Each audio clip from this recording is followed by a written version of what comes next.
আমরা জানি যে এই জিলহজের প্রথম দশক মানে প্রথম 10টি দিন খুবই গুরুত্বপূর্ণ 10টি দিন।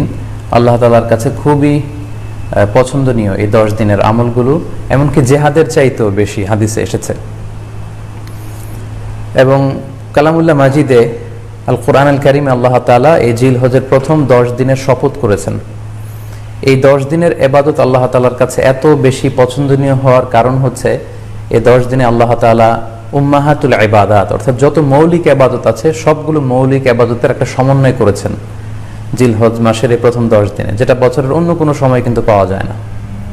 কারণ এই 10 দিনের ভেতরে সালাত আছে, নফল সিয়াম আছে, সাদাকা আছে, কুরবানি আছে, হজের প্রসঙ্গটা আছে, যেটা বছরের অন্য কখনো এরকম উম্মাহাতুল ইবাদাত অর্থাৎ যত মৌলিক ইবাদত আছে সব মৌলিক ইবাদতের কম্বিনেশন সমন্বয় বছরের কোনো সময় কিন্তু আসলে হয় না, যেটা হয়ে থাকে জিলহজ মাসের প্রথম এই 10 দিনের ভেতর। এজন্য এই 10 দিনের ইবাদত আল্লাহ তাআলার কাছে অত্যন্ত বেশি প্রিয়। এজন্য আল্লাহ রাসূল সাল্লাল্লাহু আলাইহি ওয়াসাল্লাম এই 10 দিনে যাতে আমরা বেশি বেশি নফল ইবাদত করি আমাদেরকে উৎসাহিত করেছেন। পাশাপাশি আমরা যেন বেশি বেশি তাহমিদ, তাহলিল, তাকবীর দিয়ে এই 10টি দিনকে মুখরিত করে রাখি, এজন্য তিনি আমাদেরকে আদেশ করেছেন। এজন্য এই 10টি দিনে আমরা যেন বেশি বেশি সুবহানাল্লাহ ওয়ালহামদুলিল্লাহ লা ইলাহা ইল্লাল্লাহু আল্লাহু আকবার এই আজকারগুলো যেন আমরা বেশি বেশি পড়ি। এবং আরাফাতের সিয়ামের ব্যাপারে আল্লাহ রাসূল সাল্লাল্লাহু আলাইহি ওয়াসাল্লাম আশা করেছেন যে 9 জিলহজের যে নফল সিয়ামটি অর্থাৎ আরাফার রোজা, এই আরাফার রোজা যে ব্যক্তি রাখবে আল্লাহ রাসূল সাল্লাল্লাহু আলাইহি ওয়াসাল্লাম বলেন যে আমি প্রত্যাশা করি এই সিয়ামের বদৌলতে বিগত একটি বছরের এবং সামনের একটি বছরের যত পাপ হবে এই পাপগুলোকে আল্লাহ তাআলা আমাদের জন্য ক্ষমা করে দিবেন।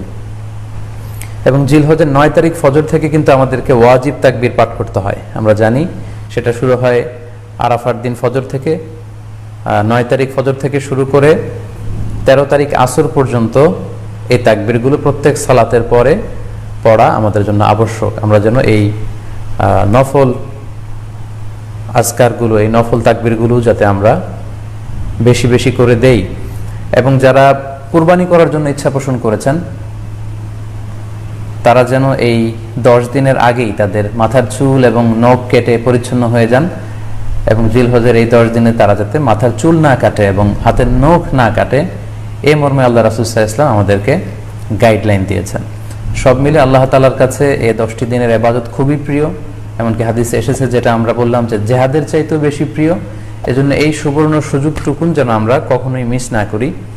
তাই আমাদের সাধ্যমতো আমরা যেন বেশি বেশি নফল ইবাদত করি। আমরা যেন সুযোগ হলে পুরো 10 দিন ব্যাপী আমরা চাইলে নফল সিয়াম রাখতে পারি, আমরা বেশি বেশি কোরআন তেলাওয়াত করতে পারি, বিশেষ করে তাহমিদ, তাহলিল এবং তাকবীর, আলহামদুলিল্লাহ লা ইলাহা ইল্লাল্লাহ আল্লাহু আকবার এই জিকিরগুলো, এই আজকারগুলো পড়ে পড়ে যেন আমরা এই 10টি দিনকে মুখরিত রাখি।